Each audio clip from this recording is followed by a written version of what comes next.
जय भीम। देखिए समय तो कम है, लेकिन जितना भी समय है उसमें हमारी बात हो जाएगी।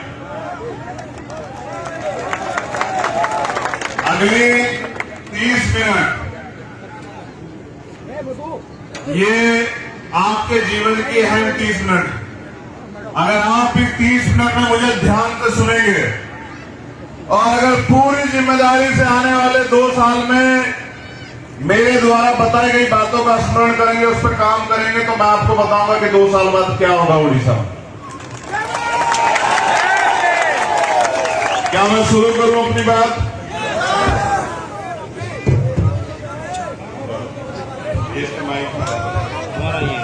बैठ जाओ, बहुत शांति से बैठ जाओ। अभी तुम लोग जो है अपना दिमाग और ध्यान जो है वो मेरी बातों पर रखो।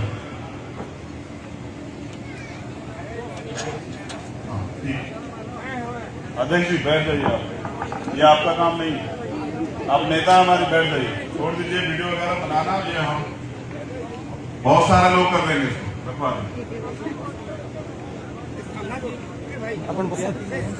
जोहार जय भीम। आपण माने सबे केंता छन मुई आपण मान को देखभाल के आशी छे। आपण मानकर सांगे भेंट एकारी बहुत खुशी लागला।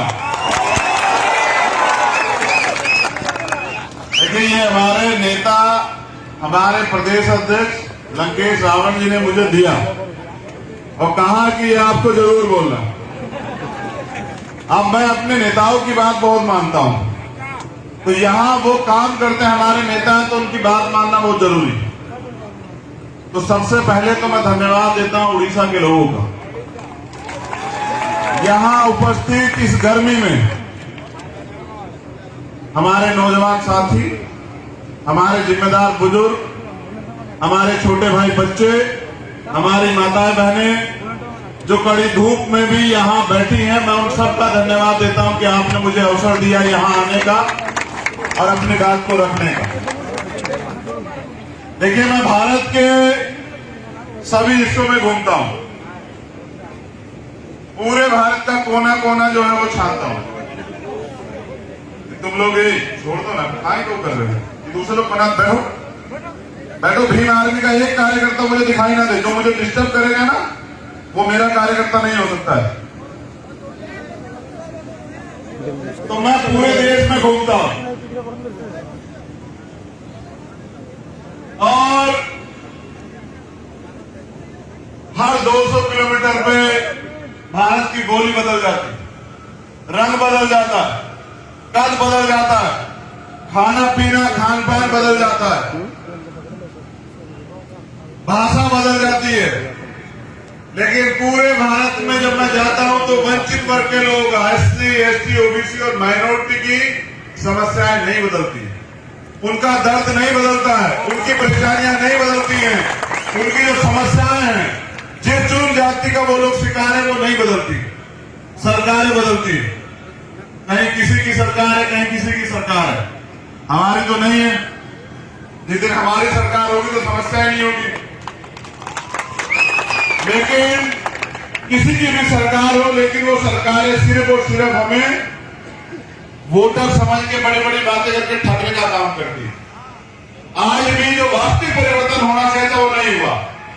जैसे नेताओं के लिए मंच है, नेता लोग मंच पर बैठेंगे और जो लोकतंत्र की मालिक है जनता, जो नेता बनाती है वो जमीन पर बैठे। देखिए कितनी नाइंसाफी। नेता लोगों के लिए कूड़ा लगा हुआ है और जो वहां बैठे हैं, जिनकी वजह से हमारा वजूद है, जो धूप में बैठे, जो हमसे ज्यादा प्यार करते हैं, जो हमसे ज्यादा उम्मीद रखते हैं, वो गर्मी में बैठे हैं। मैं इस व्यवस्था के खिलाफ। अगर आप परिवर्तन चाहते हैं तो पहला परिवर्तन आपको अपने आप करना पड़ेगा।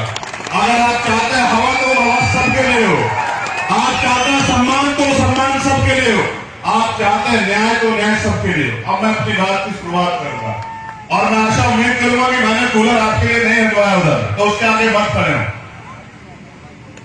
और तुम लोग पीछे हो जाओ। मुझे सुरक्षा की जरूरत नहीं, बिल्कुल नहीं। बिल्कुल पीछे हो जाओ, मुझे कोई इस मंच से आगे नहीं दिखाई देगा। देखो एक दिन ना एक दिन तो मौत आनी, कैसी दुरुस्ता, कोई समस्या नहीं। आपका प्यार, आपका आशीर्वाद, आपका विश्वास बहुत है मेरे जीवन के लिए, और चाहे जीवन छोटा हो लेकिन मैं इस जीवन को टिकाऊ बना के रखूंगा, बिकने नहीं दूंगा, स्वाभिमानी बना के रखूंगा। ये हमारे कुछ नेताओं के नाम है जो यहां काम करता है, मैं उनका नाम पढ़ देता हूं। धीरज सिंह, विकास बोध, शांतनु, निहार, जगदीश, बंटी, जीतू, धनंजय, उमाकांत, लाबा, सुना, आकाश, आशीष, प्रदीप, चीनू, जगजीवन, राजेश दास, कमल, अभय, नरेंद्र, और एक नाम और है, ये क्या नाम है 18वां,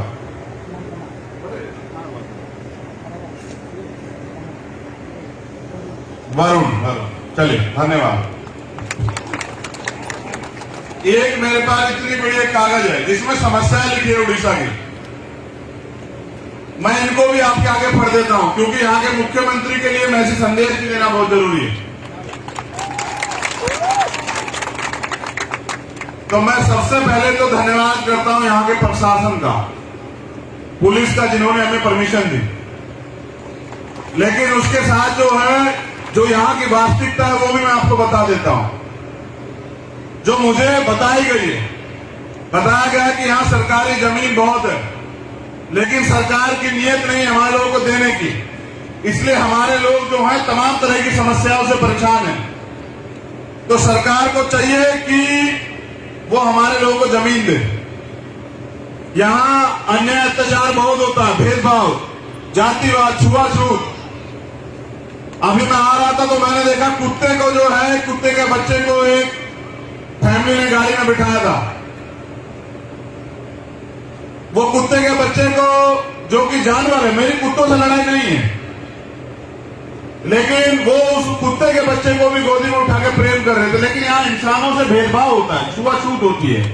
वो इंसान जो पढ़ा लिखा है, जो मेहनत करता है, ये जो गैर बराबरी है, ये बहुत ज्यादा है यहाँ उड़ीसा में। यहाँ मैंने सुना अखबार के माध्यम से कि एक बच्ची ने फूल तोड़ दिया, तो उस फूल तोड़ने में उस पूरे समाज का बहिष्कार कर दिया गया।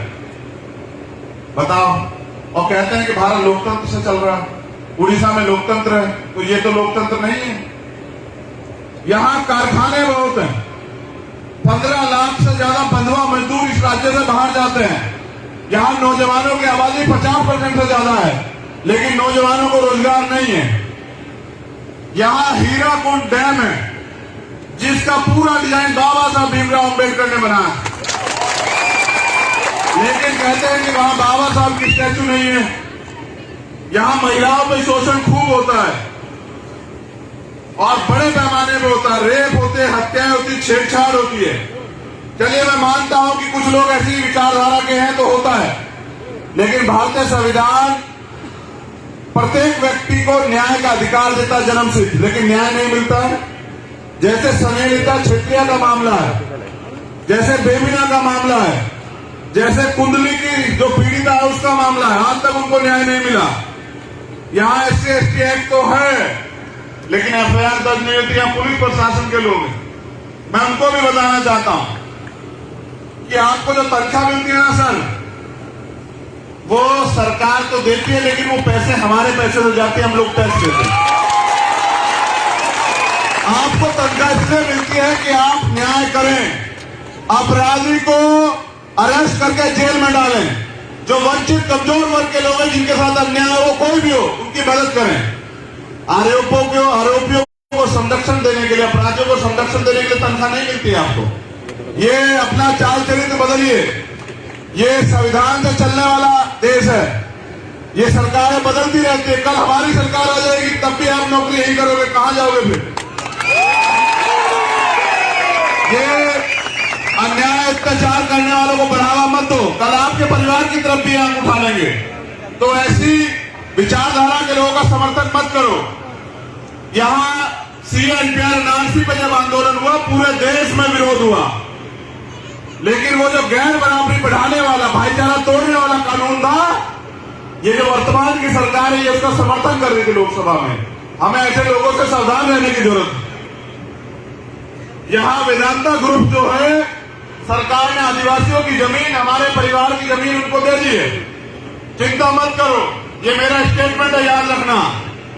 चाहे अडानी अंबानी को केंद्र सरकार जमीन दे या सरकारी उपक्रम दे, या यहां वेदांता किसी भी इंडस्ट्री को ये सरकार जमीन दे, एक एक पाई का हिसाब होगा, याद रखना, बेफिक्र रहना।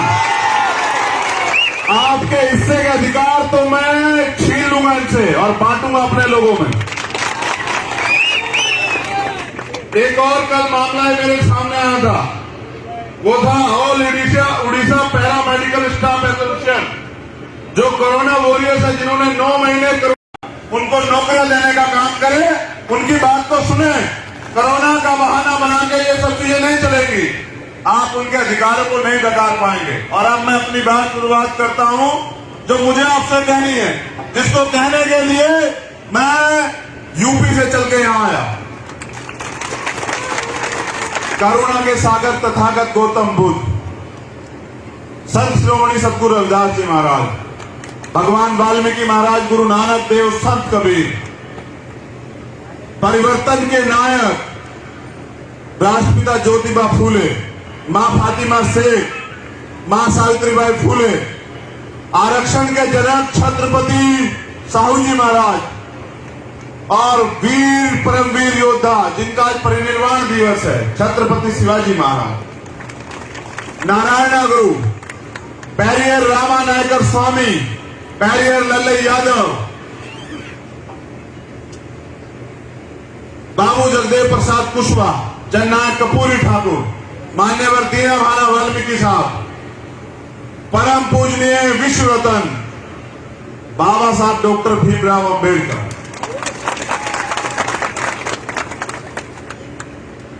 वीर शहीद करतार सिंह सराभा, शहीद आजम सरदार भगत सिंह, अशफाक उल्लाह खां, सरदार उधम सिंह, डॉक्टर APJ अब्दुल कलाम साहब, और मेरे रहबर, मेरे गुरु, मेरे आदर्श मान्यवर साहब श्री काशीराम, आप सभी को नमन करते हुए, उड़ीसा की धरती को नमन करते हुए, यहां की महान जनता, 1848 से चला सामाजिक परिवर्तन का आंदोलन, जो राष्ट्रपिता ज्योतिबा फूले के नेतृत्व में चला, जिसको राष्ट्रपिता ज्योतिबा फूले के जाने के बाद बाबा साहब अम्बेडकर ने चलाया, जिसको बाबा साहब अम्बेडकर के जाने के बाद मान्यवर साहब श्री काशीराम ने चलाया, और मान्यवर साहब श्री काशीराम के जाने के बाद भीम आर्मी के समर्पित कार्यकर्ताओं ने और देश दुनिया में रहने वाले बहुजन समाज के जिम्मेदार निष्ठावान मिशनरियों ने चलाने का काम किया, और जिसको आज सिद्धांतिक रूप से चलाने का मौका मुझे मिला, उस आंदोलन की गरिमा को समझते हुए यहां उपस्थित तमाम जिम्मेदार साथियों, ये भारत है, एक लोकतांत्रिक देश। लोकतंत्र की स्थापना इसलिए हुई थी कि जब सरकार बदली, अंग्रेज चले गए और यहां रहने वालों के लोगों के हाथ में सत्ता आ गई, गरीब तो गरीब रह गया, अमीर अमीर रह गया। जिनके पास जमीनें थी, अधिकार थे, वो जमीनों वाले जमीन पे काबिज हो गए, लेकिन जो गरीब था देश का 90% गरीब रह गया, उसकी सुध नहीं ली किसी ने। तो लोकतंत्र इसलिए बनाया, ताली छोड़ के मेरी बात पे गौर करें, लंबे समय से हम लोग ताली बजा रहे थे आंदोलन में। 70 साल की आजादी में, लोकतंत्र संविधान में हम लोगों ने ताली बजाई, झंडे उठाए, मिला हमें कुछ नहीं है।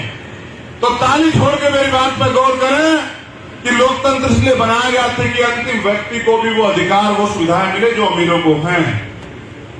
और आज मैं यहां देख रहा हूं कि जानबूझ के, सुनिए मेरी बात को गौर से, जानबूझ के गरीबी को बढ़ावा दिया गया। क्यों?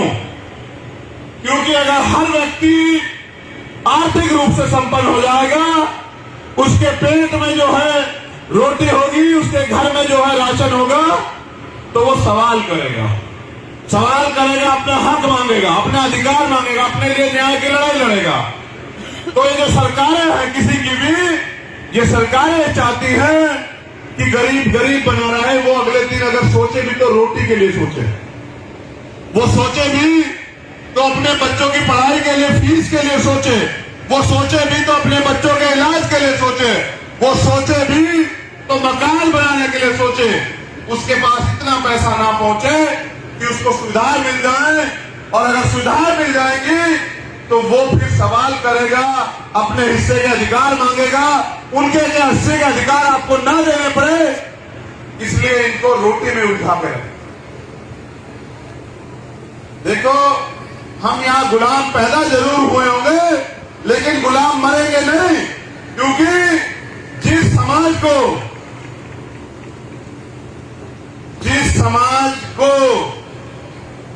गुलामी की आदत पड़ जाती है, जिस समाज को मुफ्त में खाने की आदत पड़ जाती है, जैसे सरकार देती है ना, 2 रुपए किलो चावल, 1 रुपए किलो चावल, 4 रुपए किलो चावल, जिस समाज को मुफ्त में खाने की आदत पड़ जाती है, वो समाज कभी क्रांति नहीं कर सकता।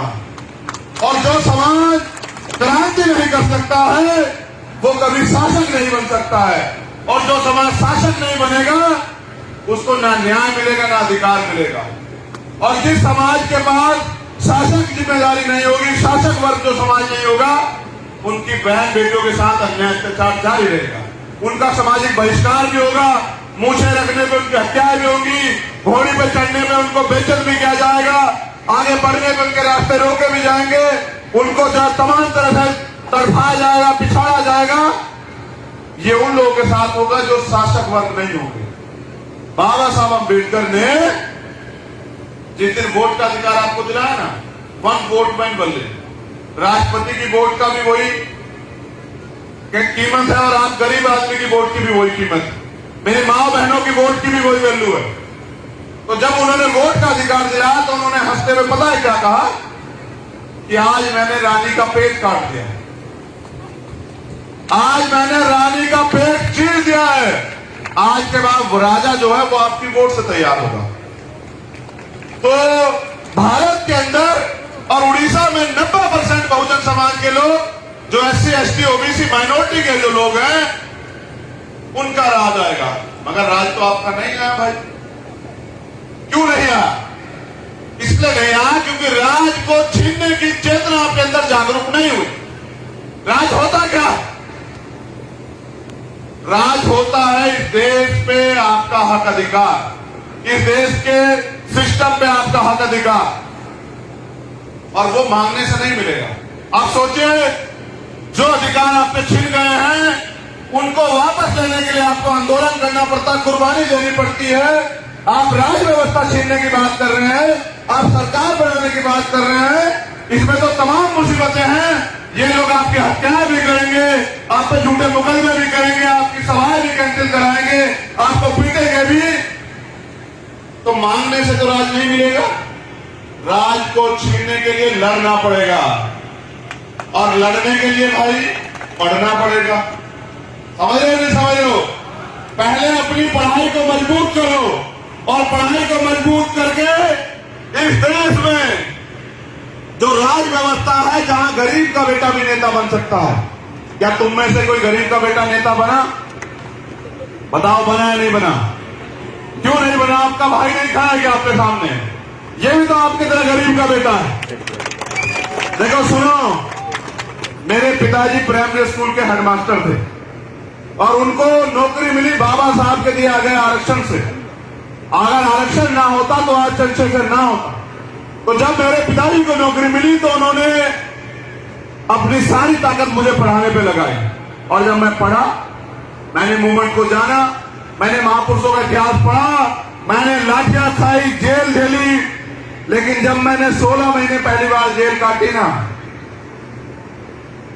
मैं हर एक रात ये जाग के जो है ना, सोचा करता था कि मुझे कभी मौका मिलेगा तो मैं ये गुलामी अपने लोग की काट, जड़ से काट दूं मैं गुलामी, जो गुलामी हमारे लोगों पे थोपी गई है, जिस गुलामी की वजह से हमारे लोग आज भी रोटी रोटी के मोहताज। देखिए, हर एक दिन मैंने सोच के कहा था कि मैं मौत से नहीं डरता हूं, मैं जेल से नहीं डरता हूं, मैं मुकदमे से नहीं डरता हूं।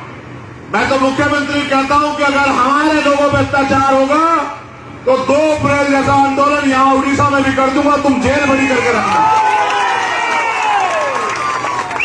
क्योंकि मेरे ऊपर जिम्मेदारी ज्यादा, इसलिए उड़ीसा कम आता हूं। मैं पहली बार उड़ीसा भले आया, लेकिन आखिरी बार नहीं आया हूं। मैं बार बार उड़ीसा आऊंगा, क्योंकि आज आपने साबित कर दिया कि उड़ीसा के लोग परिवर्तन चाहते हैं। तो जब मैं जेल में था तो रोज ये सोचा करता था कि भाई ये कैसी जिंदगी, जहां ना तो बोलने का अधिकार है, ना ही घूमने का अधिकार है, ना ही चलने का अधिकार है, ना ही जो है वो अधिकार जो संविधान देता है वो अधिकार है। तो भाई ये कैसी जिंदगी, तो गुलामी है। तो मैंने कहा भाई ये गुलामी जो है काटनी, इसके लिए घर घर जाके लोगों को तैयार करना है। तो मैं तो धन्यवाद देता हूं यहाँ की टीम का, हमारे माननीय अध्यक्ष जी और उनके तमाम जिम्मेदार साथी, हमारी महिला नेत्री, हमारे इस मंच पे जो बैठे जिम्मेदार लोग हैं, मैं उन सबका धन्यवाद देता हूं कि उनकी मेहनत की वजह से उड़ीसा में आने का मुझे मौका मिला। अब मैं आपको बताता हूं लोकतंत्र होता क्या है, राज व्यवस्था में क्या क्या गारंटी जो है आपकी है। मेरी बात को गौर से सुनना अध्यक्ष जी आपकी। ये लड़ाई जो है ना, ये सिर्फ रोटी कपड़ा मकान की नहीं, ये लड़ाई है स्वाभिमान की, ये लड़ाई है सम्मान की, ये लड़ाई है हक अधिकार की, और ये लड़ाई है देश में अपनी हुकूमत की, अपने राज की। बाबा साहब अम्बेडकर ने संविधान के अंदर आपको 8 चीजों की गारंटी दी, याद रखना मेरी बात को। और यहाँ सरकार के लोग भी हैं, मैं तो जानता हूं आईबी के लोग भी होंगे, इंटेलिजेंस के लोग भी होंगे, LIU के लोग भी होंगे। 8 चीजों की गारंटी जो है ना, मीडिया के लोग भी हैं, सरकार देती है। सुनना चाहोगे क्या क्या गारंटी है? कितने लोग सुनना चाहते हैं? हाथ खड़े करके बताएं। चलो सुनो फिर। भारतीय संविधान में 8 गारंटी आपको मिली है कि जिसकी सरकार बनेगी वो उस प्रदेश में रहने वाले अंतिम व्यक्ति को भी ये देगी। क्या? रोटी, कोई भूखा नहीं रहेगा, सरकार की जिम्मेदारी। कपड़ा, कोई ऐसा नहीं रहेगा जिसके तन पे कपड़ा ना हो, सरकार की जिम्मेदारी। मकान, कोई ऐसा नहीं रहेगा जिसके सर पे छत ना हो, सरकार की जिम्मेदारी। चिकित्सा, कोई भी है आदमी अच्छा ना इलाज मिलेगा, किसी की जान नहीं जाएगी, सबको मुफ्त में इलाज मिलेगा, ये जिम्मेदारी सरकार की। शिक्षा, हर व्यक्ति को शिक्षा मिलेगी, किसकी जिम्मेदारी? सरकार की। बेहतर से बेहतर शिक्षा।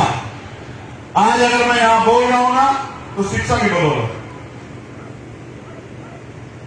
रोटी, कपड़ा, मकान, चिकित्सा, शिक्षा, सुरक्षा। क्या? अंतिम व्यक्ति को भी सुरक्षा देगी सरकार। कोई किसी में अन्याय अत्याचार नहीं कर सकता, जो करेगा वो जेल जाएगा, उसको सजा होगी। और ये पुलिस व्यवस्था इसीलिए, समझ रहे हो, ये आप पे अत्याचार करने के लिए नहीं, सरकार की चाटुकारिता करने के लिए नहीं है। इनको तनख्वाह इसलिए मिलती है कि आपकी सुरक्षा करें। 7वीं गारंटी, रोजगार। हर व्यक्ति के जीवन को अच्छा बनाने के लिए सरकार रोजगार देगी, और रोजगार नहीं देगी तो रोजगार भत्ता देगी। आप जानते हैं अमेरिका में हर व्यक्ति को 1,75,000 रुपए रोजगार भत्ता मिलता है जब तक नौकरी नहीं मिलती, और जब सरकार नौकरी देती है तो फिर भत्ता नहीं देती। क्या आपको सरकार भत्ता देती है? क्या सरकार आपको नौकरी देती है? 8वीं गारंटी, न्याय। हर व्यक्ति का जन्मसिद्ध अधिकार है कि उसे न्याय मिलेगा, लेकिन क्या न्याय यहां मिल रहा है? कोर्ट जाओगे तो हाई कोर्ट के लिए आपको वकील देना पड़ेगा, वो 1 लाख रुपए फीस लेगा। गरीब व्यक्ति कैसे जाएगा कोर्ट भाई? जिसकी लाठी उसकी भैंस है? जिसकी लाठी उसकी भैंस। हाँ, ये कह रहे हैं पीछे, जिसकी लाठी उसकी भैंस। तो सुनो, हमारा झंडा और डंडा दोनों बहुत मजबूत है, याद रखना मेरी बात। देखो तुम मेरी एक मदद करा दो, ये 8 गारंटी हम हमेशा के हर व्यक्ति को देंगे, 8 की 8 गारंटी। लेकिन उसके लिए आप घर घर जाके तैयार करवा दो कि लोगों को वोट की वैल्यू समझाओ। वोट का अधिकार बिकने के लिए नहीं मिला, वोट का अधिकार मुफ्त में कुछ मिल जाए तो लेने के लिए नहीं मिला है। वोट का अधिकार मिला है गुलामी से मुक्ति के लिए। कौन सी गुलामी? वो गुलामी जो भेदभाव करती है, वो व्यवस्था जो हमें नीच बताती है, वो व्यवस्था जो हमारे अधिकार छीनती है, जो हमारा सामाजिक बहिष्कार कराती है। जाती है, वो व्यवस्था जो हमें गरीबी के कारण जो है अपमानित करती, उस व्यवस्था को बदलने में मदद करो। अगर आप मदद का वादा करते हैं, जो लोग यहां बैठे हैं वो भी और जो लोग सामने बैठे हैं वो भी, तो मैं गारंटी देता हूं कि आपकी तमाम तरह की परेशानी, क्योंकि बाबा साहब अम्बेडकर ने कहा पॉलिटिक्स इज द मास्टर की, सभी समस्याओं की चाबी है सत्ता। अगर सत्ता आपके हाथ में आएगी तो आपकी सारी समस्याओं का निराकरण हो जाएगा। अगर सत्ता आपकी होगी तो ये मंच बहुत बढ़िया बनेगा, हर व्यक्ति कुर्सी में बैठेगा और हर व्यक्ति के लिए एसी लगा होगा। अगर सरकार आपकी होगी, सरकार आपकी नहीं होगी तो आप भी धूप में रहोगे, मैं भी धूप में रहूंगा। समझ रहे हो? ये लड़ाई रोटी कपड़ा मकान की नहीं है, ये लड़ाई हिस्सेदारी की, हकदारी की, कि आपका राजा आपके हाथ में सरकार आए, आप लोगों को चलाएं, लोगों के लिए व्यवस्था करें, ऐसा राज स्थापित करें कि कोई किसी पर जुल्म जाती ना हो। जैसे हमने तो बेगमपुरा राज संत श्रोमणी सतगुरु रविदास जी महाराज ने 600 साल पहले लिखा। कौन सा राज? बेगमपुरा राज। उन्होंने कहा ऐसा चाहूं राज में जो मिले सबनु अन्न, और छोड़ बड़े सत्संग बसे रविदास रहे पर। कैसा राज? जहां सभी को तमाम तरह की सुविधाएं हो, जो मैंने गारंटियां ली है वो गारंटियां हो सबके पास, सबको रोजगार मिले, सबको न्याय मिले, कोई भेदभाव ना हो, किसी में डर का माहौल ना हो, ना चोरी का ना हत्या, कोई डर ना हो, सब प्रेम भाईचारे से रहे। लेकिन सुनो, कमजोर और ताकतवर में कभी समझौता नहीं होता। जो लोग ताकतवर है वो कभी आपको इंसान नहीं मानेंगे, और आप अपने अगर आपको इंसान बना के रखना चाहते हैं तो इनसे सत्ता छीन लो, अपने हिस्से की सत्ता जो है इनसे छीन लो, और छीन के जो है अपने गरीब लोगों के कदमों में डाल दो। ये सत्ता एक जाति नहीं ले सकती, इसलिए आपको चाहिए बहुजन समाज बनाना, आपको चाहिए दलित समाज की सभी जातियों को जोड़ना। क्या दलित समाज की जातियों में आपस में झगड़ा है? लेकिन मुझे लोग आपस में जुट नहीं है, तो जो भीम आदमी के लोग हैं, जो आजाद समाज पार्टी से प्यार करते हैं, जो अपने गुरु महापुरुषों से प्यार करते हैं, क्या बाबा साहब अम्बेडकर ने हमें कहा कि भेदभाव करें? नहीं कहा ना। तो आप लोग क्यों भेदभाव करते हो? कल आज से ही अपने भाईचारे को मजबूत करो। समझ लो, शेड्यूल कास्ट के लोग, दलित जाति के लोग आपसी भाईचारा मजबूत करें। जितनी भी जातियां, बात छोड़ना पड़ेगा। अगर आप रोटी रोजी से कमाना चाहते हैं तो मैं आपसे कहूंगा कि आप कुछ और काम देख लें। अगर आप यहां से उन नेताओं की तरह जिन्होंने पहले अच्छे अच्छे भाषण देकर लोगों को लूटने का काम किया, ऐसे नेता बनना चाहते हैं तो मैं हाथ जोड़ के निवेदन करूंगा कि आप भीम आर्मी को छोड़ दें। क्योंकि यहाँ जो है ये लड़ाई जो मान सम्मान की भाईचारे की है, और उन लोगों के लिए है जिनको आज भी अधिकार नहीं मिले हैं। आपको जिम्मेदारी दी गई है कि आप उनके अधिकारों की लड़ाई लड़ें। आप ऐसा कोई काम ना करें जिससे कि मैं भी बदनाम हो जाए। समझे? ऐसा कोई काम न करें जिससे कि लोगों का विश्वास मेरे प्रति भी कमजोर हो, क्योंकि मैं आपका ना बिकने वाला भाई हूं, मैं आपका नेता नहीं हूं। मैं आपका वो भाई हूं जिसने गरीबी से निकल के अपनी मेहनत के दम पे दुनिया के अंदर टाइम्स मैगजीन में अपना नाम तैयार करवाया। आप लोगों ने दुनिया के अंदर 193 देश हैं। कितने देश हैं? और भारत पूरी दुनिया से 100 लोग, और भारत की आबादी 136.64 करोड़, यानी कि 137 करोड़। उनमें से सिर्फ आपका खून, आपका अपना व्यक्ति, जिसको दुनिया ने माना कि ये व्यक्ति जो है भविष्य को साकार कर रहा, आने वाले कल का सबसे बड़ा नेता बनेगा। लेकिन क्योंकि जाति व्यवस्था यहाँ है, उन लोगों को बहुत तकलीफ हुई, उनको तकलीफ हुई मेरी बात करते हुए, तो वो तो पता नहीं क्या क्या दिखाते, मैं उनकी परवाह नहीं करता। अब मुझे लगता है कि किसान भी आंदोलन में है, मजदूर भी आंदोलन में है, गरीब भी आंदोलन में है, बीमा कर्मी भी आंदोलन, बैंक कर्मी भी आंदोलन में है। ये सरकार जो सेंटर में बैठी है ये निजीकरण कर रही है, डर के आपसे सीधा आरक्षण नहीं खत्म कर रही है। 2 अप्रैल को जब आप सड़कों पर आए तो सरकार डर गई। सुप्रीम कोर्ट से आपका जो छीनने का प्रयास था SC/ST एक्ट, उसको वापस करा। समझ रहे हो? तो अब ये पिछले दरवाजे से निजीकरण करके सरकारी डिपार्टमेंट खत्म कर रहे हैं। कल पुलिस भी प्राइवेट हो जाएगी, ये लोग भी हमारे आंदोलन में आ जाएंगे। देख लेना मेरी बात को याद, इनकी भी नौकरियां चली जाएगी। ये क्या करेंगे? ये भी हमसे कहेंगे कि भैया हम भी आपके साथ हैं। तो हम आपका भी साथ देंगे। लेकिन मैं क्या कह रहा हूं, जैसे बैंक कर्मी भी आंदोलन में आए, बीमा कर्मी आंदोलन में आए, नौजवान रोजगार नहीं आंदोलन में आए, किसान आंदोलन में है, तो इसकी सबसे बड़ी समस्या पता है क्या है? सरकार क्यों नहीं डर रही?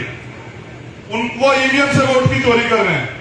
और मैंने तय किया कल 2 अप्रैल के आंदोलन के दिन इस आंदोलन को आगे बढ़ाते, कुर्बानी के जज्बे को जिंदा रखते हुए, अपने शहीदों के सपनों को याद रखते कि एक तो सबसे पहले ईवीएम का इलाज करेंगे, ईवीएम का संपूर्ण इलाज। क्योंकि मैं बाबा साहब अम्बेडकर का बेटा हूं, इस देश में लगी तमाम तरह की बीमारियों का इलाज किया बाबा साहब अम्बेडकर ने संविधान में। और जो बची कुछ बीमारियां जैसे ईवीएम, निजीकरण, कोलोजियम सिस्टम और जो तमाम तरह की बीमारियां हैं, धार्मिक अत्याचार, मॉब लिंचिंग, इसका इलाज जो है वो भीम आर्मी करेगी। इसलिए आने वाले कल में एक बहुत बड़ा आंदोलन, देश का सबसे बड़ा आंदोलन आपको देखने को मिलेगा ईवीएम के खिलाफ। मैं बहुत दिन पहले कर देता। क्या आपको मेरी शक्ति पे भरोसा नहीं है? क्या आप नहीं मानते? आपने गुरु घर जब टूटा दिल्ली में आंदोलन हमारा देखा था, नहीं देखा था? मैं ये आंदोलन बहुत पहले कर देता, लेकिन मैंने इसलिए नहीं किया। मैं उन नेताओं की इंतजार देख रहा था जो चुनाव में वोट मांगने तो आते हैं और चुनाव के बाद कहते हैं से हरा दिए गए। जब मैंने देखा कि उन्हें कुछ करना ही नहीं है, वो तो सिर्फ और सिर्फ अपनी रोटी रोटी चला रहे हैं, तो मैंने समझा कि बाबा साहब अम्बेडकर ने ये कहा कि राजनीति में हिस्सेदारी न करने का सबसे बड़ा नुकसान यह है कि योग्य लोग आपके ऊपर शासन कर रहे हैं और करते रहेंगे। आज चाय बेचने वाले देश चला रहे, देश बेच रहे हैं, और जिनको देश चलाना चाहिए, संविधान को मानने वाले लोग, वो लोग सड़कों पे बैठे हैं। तो मैंने जिम्मेदारी अपने कंधों पे ली, क्योंकि मेरे गुरु, मेरे आदर्श मान्यवर साहब श्री काशीराम ये कहते थे कि मुर्दा लोग मिशन नहीं चलाते, मुर्दा लोग मिशन नहीं चलाते हैं और जिंदा लोग रुकने नहीं देते। तो मैंने एमपी एमएलए बनना स्वीकार नहीं किया। एमपी एमएलए बनना होता तो मैं वहां होता, यूपी के अंदर, उड़ीसा में नहीं होता। मैंने तय किया कि मैं मान्यवर काशीराम साहब के सिद्धांतों पर चल के, आदर्शों पर चल के पूरे देश में घूम घूम के वंचित वर्ग के लोगों को इकट्ठा करूंगा, उनके अंदर राजनीतिक चेतना जागरूक करूंगा, और रिक्शा चलाने वाला, साइकिल चलाने वाला, मजदूरी करने वाला, भट्टे में काम करने वाला, साहूकार के यहाँ नौकरी करने वाला हर एक व्यक्ति जो है सोचेगा कि किस तरह हम राज नामने देश हमारे। इसलिए मुझे अपने लोगों में राजनीतिक चेतना स्थापित करनी है कि वो समझे कि राज की व्यवस्था में कितनी ताकत है। सरकार भगवान तो नहीं होती भाई, लेकिन भगवान से कम भी नहीं, समझ रहे हो? एक मरे हुए आदमी को जिंदा नहीं कर सकती सत्ता, वरना सारे काम कर सकती है। आप भगवान से रोज मांगते हैं कि मुझे दे दो, मुझे दे दो। आप सत्ता बना लो, आप मांगोगे बाद में, आपको पहले मिल जाएगा। आप याद रखना मेरी बात। मनीष, ये इधर देखो कितने लोग हैं, हाथ बार का देखो जरा एक बार। चलो अब हाथ नीचे करो। देखो भाई, तमन्ना अगर सच्ची हो तो रास्ते हजार होते हैं, तमन्ना अगर झूठी है तो बहाने हजार होते हैं। तुम सच्ची तमन्ना करके जितने लोग बैठे हो, अगर इतने लोग काम पे निकल जाओगे तो मैं गारंटी देता हूं आधे लोग भी, तो यहाँ पे 90% जो है आबादी वो बहुजन समाज की है, एससी एसटी ओबीसी माइनॉरिटी की है। और अगर आप उनको जाके वोट की वैल्यू समझा दोगे, सत्ता की कीमत समझा दोगे, तो मैं गारंटी से कहता हूं कि राज यहाँ आपका आ जाएगा। और जब आपका राज आएगा ना, तब यहाँ गरीब असली आजादी देखेंगे, समझ रहे हो? तो तुम्हें इस गुलामी की जिंदगी से बुरा नहीं लगता? तुम्हें नहीं लगता कि गुलामी की जिंदगी खत्म होनी चाहिए? बताओ कितने लोगों को लगता है कि गुलामी खत्म होनी चाहिए? तो गुलामी मांगने से खत्म तो नहीं होगी। मांगने से क्या मिलता है? मांगने वाला क्या होता है? तो तुम लोग भिखारी हो गए, तो फिर मांगने वाला क्यों बने हो? देने वाला क्यों नहीं बनना चाहते? देने वाला बनने के लिए देने वाली सोच भी चाहिए। तो आपसी भाईचारा स्थापित करो। तुम्हें जातियों में दूसरे लोगों ने बांटा, तुमने जातियां नहीं बनाई, समझ रहे हो? इंसान की जाति नहीं होती। अगर जाति होती तो मैं पूरी ईमानदार से कह रहा हूं कि आप किसी भी व्यक्ति को जो पैदा हो जाए बच्चा, किसी भी दूसरे व्यक्ति के घर में, वो किसी भी जाति धर्म का, उसको रखवा दो, और वहां वो पले बड़े क्या आप बता दो किस जाति का? नहीं बता सकते ना। तो जातियां इंसानों में नहीं होती, जातियां तो होती है जानवरों में, जिनको पहचानना पड़ता है। यहाँ तो हम एक जैसे लोग हैं, ये जाते इसलिए बनाए क्योंकि जाते की वजह से कुछ लोगों को फायदा है और कुछ लोगों को ये फायदा है कि वे कहते हैं कि आप तो जाति की वजह से नीच है। हम ना तो जाति की वजह से नीच है ना काम की वजह से नीच है। हम काम कमा के खाते हैं, मेहनती लोग हैं हम, जो है चोर लुटेरे घुसपैठे नहीं, समझ रहे हो। तो अब ये बताओ अपना राज लाओगे नहीं लाओगे, बताओ। दोनों हाथ उठा के बताओ, खड़े हो जाओ तुम लोग, खड़े हो जाओ, कोई नहीं बैठेगा यहाँ, सब खड़े हो जाओ। दोनों हाथ उठा के बताओ अपना राज लाओगे नहीं लाओगे, बताओ इस गुलामी को काटोगे नहीं काटोगे, बताओ गरीबों का राज लाओगे नहीं लाएगा, बताओ ये देश जो है बाबा साहब अम्बेडकर का सपना पूरा करेगा नहीं करेगा, बताओ उड़ीसा में खुशहाली आएगी नहीं आएगी। बहुत बहुत आभार यहाँ आने के लिए, मुझे सुनने के लिए, प्यार देने के लिए, विश्वास दिखाने के लिए। बस मैं आपसे वादा करता हूँ पूरी ईमानदारी से कि मैं अपने लहू का आखिरी कतरा कतरा आपके पैरों में चरणों में निछावर कर दूंगा, लेकिन आपको झुकने नहीं दूंगा, याद रखना। आपका स्वाभिमान दिखने नहीं दूंगा। मैं आपका वो खून हूं जो बिकाऊ नहीं है, वो नोट नहीं बना जो आपके भाई को खरीदने बस आपके साथ की जरूरत। जय भीम, जय भीम, जय भारत, जय संविधान, जय विज्ञान, जय लोकतंत्र और उड़ीसा की जनता की जय, गरीबों की जय, नौजवानों की जय, महिलाओं की जय, बच्चों की जय, हमारे सम्मानित बुजुर्गों की जय, आप सभी का मंगल। तथागत के अनुकंपा आप सब लोगों पे बनी रहे, आप दीर्घायु हो, सुख रहे और आपका परिवार तरक्की करे। बस आशीर्वाद बहुत जरूरी है। ये जो महिलाएं हैं ना, ये हमारा सम्मान है। महिलाओं की इज्जत करना सीखो, इनसे पैदा होते इनका सम्मान करना सीखो, माताओं बहनों का सम्मान करना सीखो, बड़ों का सम्मान करना सीखो। ये हमारा गौरव। आप सब लोग जो हैं, मेरी हाथ जोड़ के विनती है कि सारे लोग नीचे उतर जाओ, समय बहुत कम है, जल्दी उतर जाओ। बस महिलाएं मंच पे रहे और सब लोग उतर जाओ, जल्दी फटाफट उतर जाओ, जल्दी उतर जाओ, कोई ना है, 1 मिनट के अंदर सब लोग नीचे उतर जाओ और सारी महिला स्टेज पे आ जाओ, फटाफट आ जाओ, जल्दी आओ, आ जाओ, समय बहुत कम है, जल्दी आ जाओ। सुनो नौजवान साथी, बहन किसी भी जाति की हो, अगर उस पर अन्याय अत्याचार है तो खुले आम होकर उसकी लड़ाई लड़ो। ये मत देखो सामने कौन है। बहन किसी भी जाति की हो, उसके स्वाभिमान की रक्षा के लिए लड़ो, चाहे तुम्हारे प्राणों की बाजी की लड़ाई लड़ो। समझौता